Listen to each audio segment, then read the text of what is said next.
नमस्कार विद्यार्थी मित्र मैत्रिणींनो, कसे आहात? मजेत आहात ना? ज्ञानेश्वर विद्या मंदिर या शैक्षणिक संकुलामध्ये तुम्हा सर्वांचं स्वागत आहे. विद्यार्थी मित्रांनो, तुम्ही आपल्या ज्ञानेश्वर विद्या मंदिर व स्वामी समर्थ ई लर्निंग या युट्यूब चॅनल्सला सबस्क्राईब केले का? तर सबस्क्राईब नसेल केलं तर लगेच सबस्क्राईब करून घ्या व सबस्क्राईब समोर जे नोटिफिकेशन आहे त्याला हिट करा, जेणेकरून आपल्या चॅनलवरती अपलोड होणारे नवनवीन शैक्षणिक व्हिडिओज तुम्हाला पाहायला मिळतील. आज आपण पाहणार आहोत राजमाता जिजाऊ भोसले यांच्या जयंती विशेष मराठी भाषण. काय पाहणार आहोत? राजमाता जिजाऊ भोसले यांच्या जयंती विशेष मराठी भाषण. तर चला पाहूयात. आदरणीय अध्यक्ष महोदय, मान्यवर प्रमुख पाहुणे, उपस्थित शिक्षक वृंद, माझ्या सर्व प्रिय बांधवांनो आणि भगिनींनो, आज आपण येथे राजमाता जिजाऊ भोसले जयंती 2026 या पावन प्रसंगी आलो आहोत.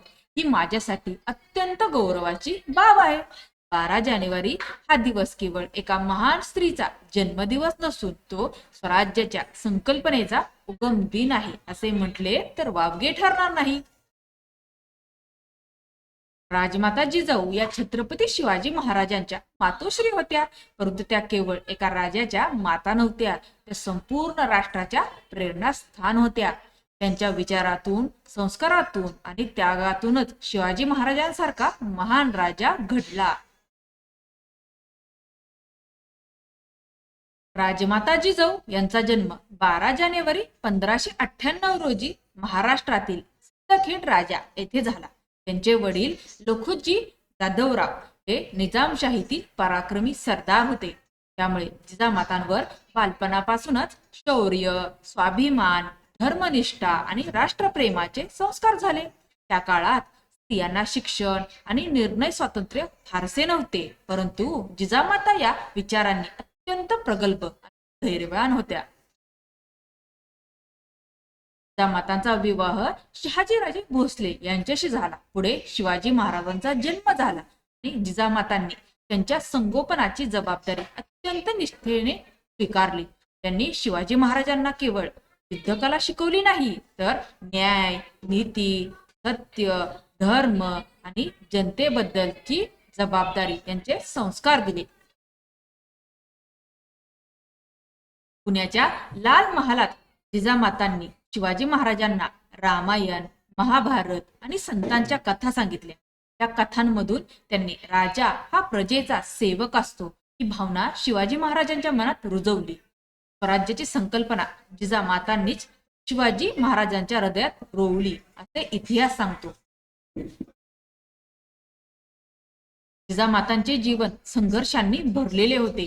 त्यांनी अनेक संकटांचा सामना केला, अनेक अपमान सहन केले, परंतु कधीही धैर्य गमावले नाही. आपल्या पुत्रावर आणि स्वराज्याच्या स्वप्नावर त्यांचा अढळ विश्वास होता.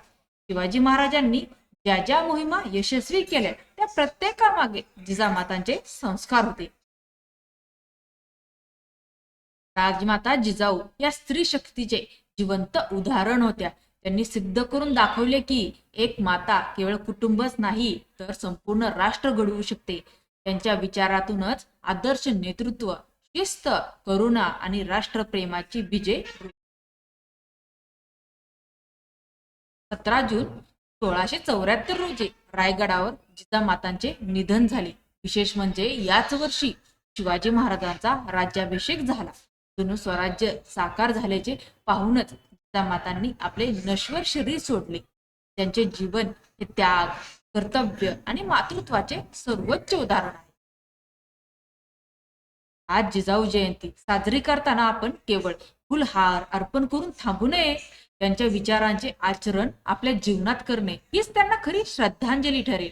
आजच्या काळात जिजामातांचे विचार अधिक महत्वाचे आहेत.